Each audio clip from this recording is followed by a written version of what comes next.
नमस्कार, आप देख रहे हैं इंडिया न्यूज राजस्थान और डॉक्टर्स डे पर हमारी इस खास पेशकश में आपका स्वागत है। डॉक्टर्स जिनको की धरती का भगवान कहा जाता है। कोविड लॉकडाउन में जब सब घरों में थे, डॉक्टर्स अपनी जान दांव पर लगाकर लोगों के उपचार में लगे हुए थे।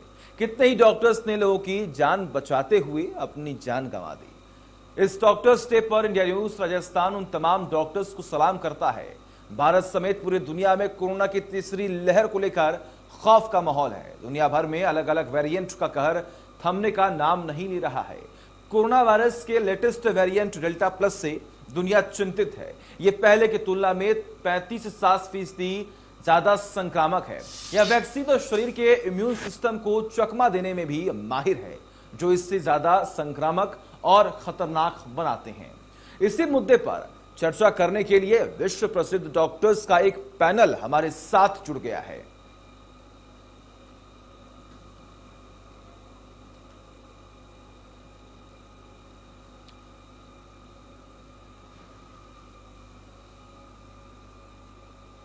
तो आज पूरा देश डॉक्टर्स डे मना रहा है और आज पूरा देश उन डॉक्टरों को याद कर रहा है जिन्होंने जनता की सेवा करते हुए अपनी जान गंवा दी।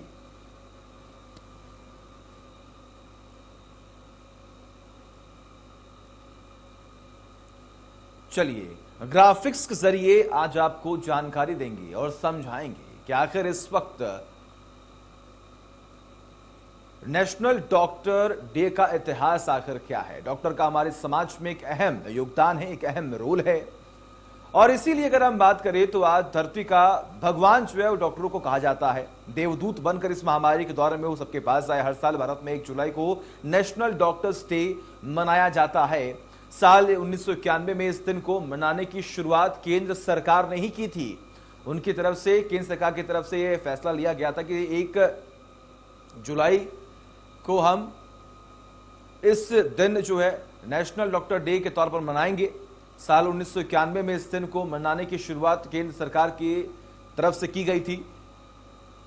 इसी के साथ अगर हम बात करें तो इस दिन पूरा देश डॉक्टर्स को धन्यवाद कहता है, उन्हें याद करता है जो हमें बचाने के चक्कर में उन्होंने अपनी जान गंवा दी। और अगर हम बात करें खास तौर पर इस महामारी के बारे में तो ऐसा पहली बार नहीं है। इस देश ने कई विभीषिकाओं को झेला है और हम इससे ऊपर उठकर भी आगे बढ़े हैं।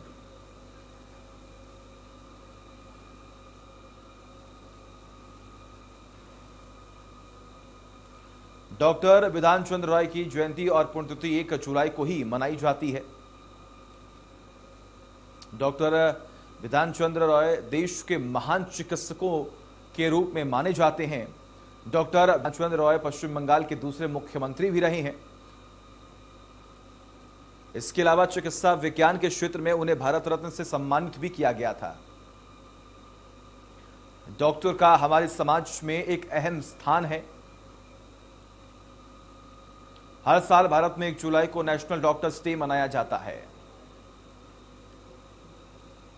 साथ डॉक्टरों का एक विशेष पैनल जुड़ा हुआ है जिनसे हम बात करेंगे, जानने की कोशिश करेंगे आखिर उनका एक्सपीरियंस क्या रहा है। हमारे साथ इस वक्त डॉक्टर वीएम कटोच जो कि पूर्व महानिदेशक हैं आईसीएमआर के, वो जुड़े हुए हैं। आपका बहुत बहुत स्वागत है।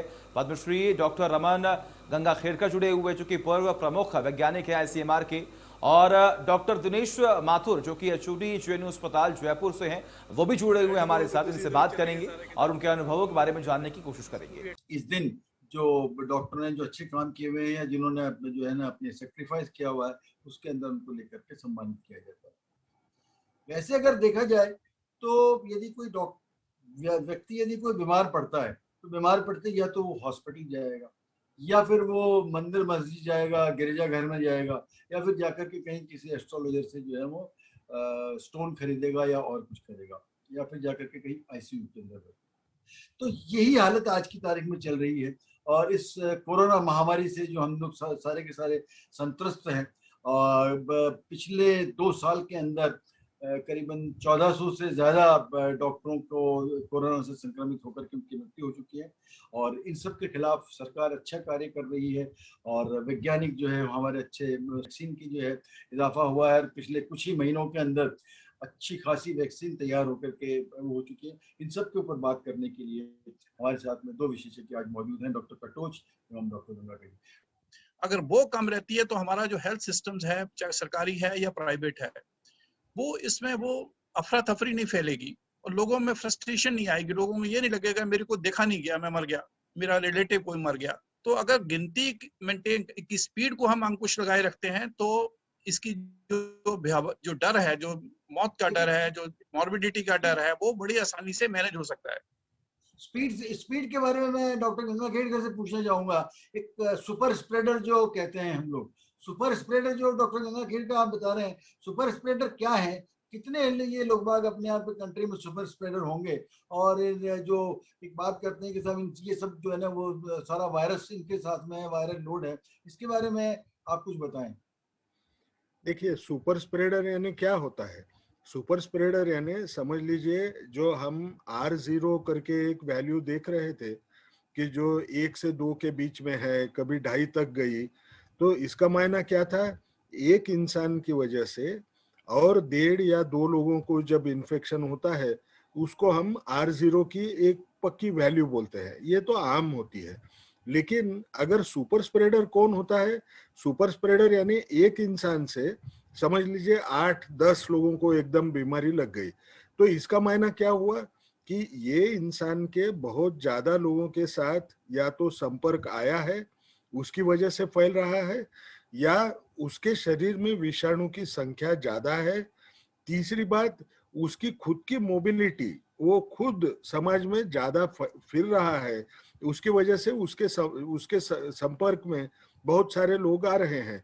तो ये जो सुपर स्प्रेडर होते हैं, कोई खास ऐसे इस तरह के लोग बाग हैं जो कि ज्यादा फैलाते होंगे कि सब कोई दुकानदार हो या कोई सब्जी बेचने वाला हो या कोई ऐसी कोई बात है इसके अंदर, या ये किसी को भी हो सकता है?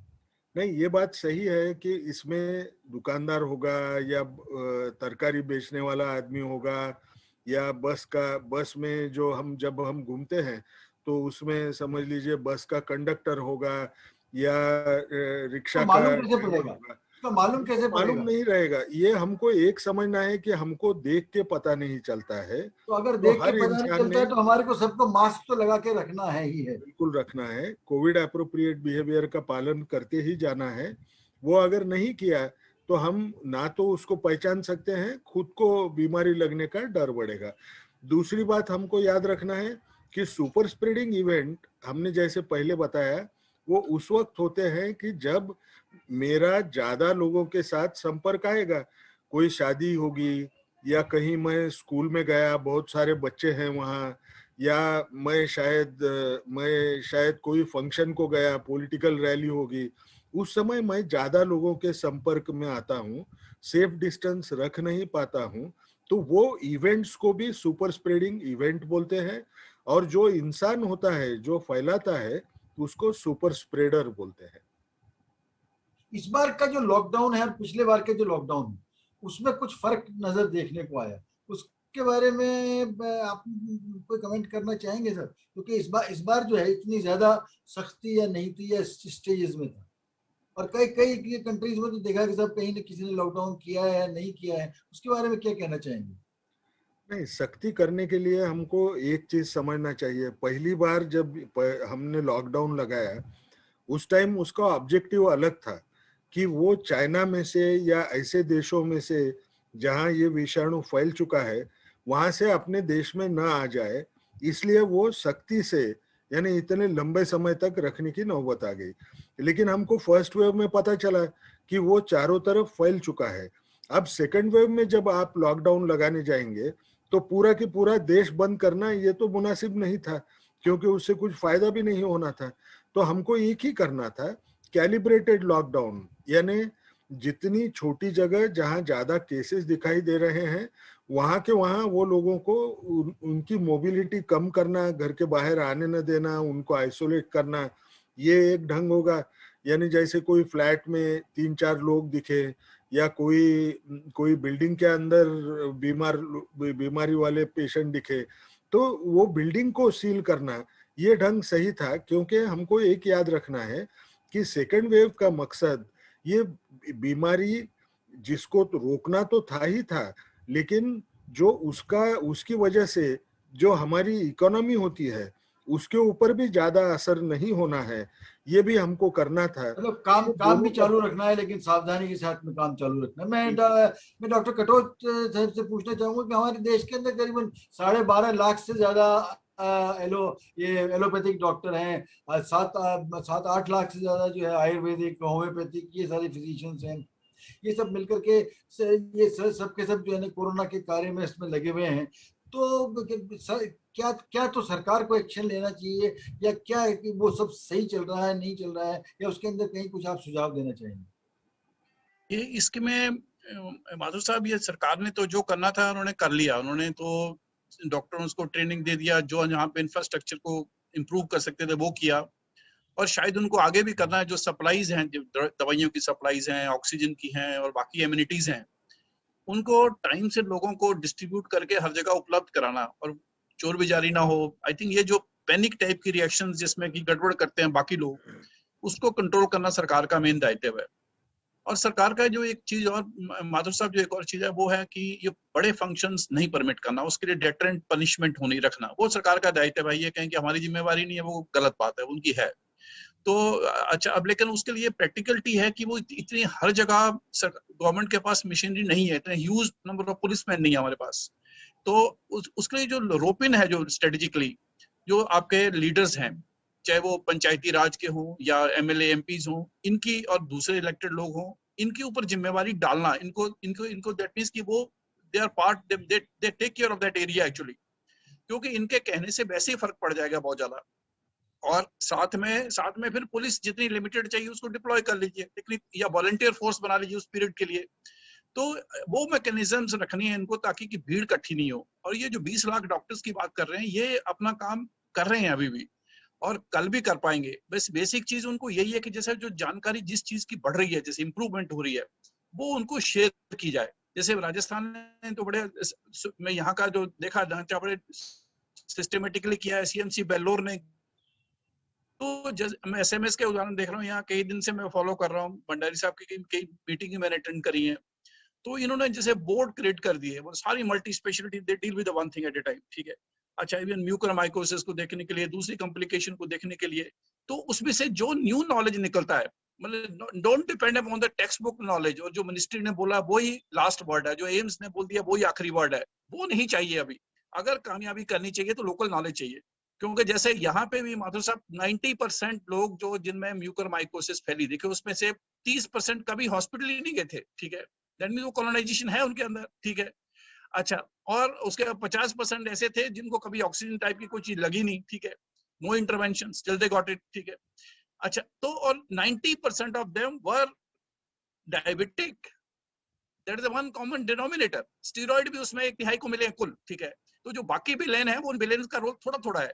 तो वो वाली जो पार्ट है कि अगर डायबिटीज को ही संभाल लो इस पीरियड में, उसी पे पीछे लगा दो सबको कि भाई जिस जिसको उसको पकड़ के उसको ट्रीट कर दो, तो हो सकता है अगली वेव, उससे अगली वेव में कॉम्प्लिकेशंस और कम हो जाएं, ठीक है। तो लोकल नॉलेज चाहिए अब, बिल्कुल। मैं डॉक्टर गंगा खेड़कर, बच्चों के बारे में आप क्या बोलना चाहेंगे कि बच्चों के अंदर जो है ये बीमारी का क्या क्या फर्क पड़ने वाला है, जैसा कि हम बोल रहे हैं? और ये जो तीसरी वेव के बारे में जैसे बताया, उसका कब तक आने की संभावना है?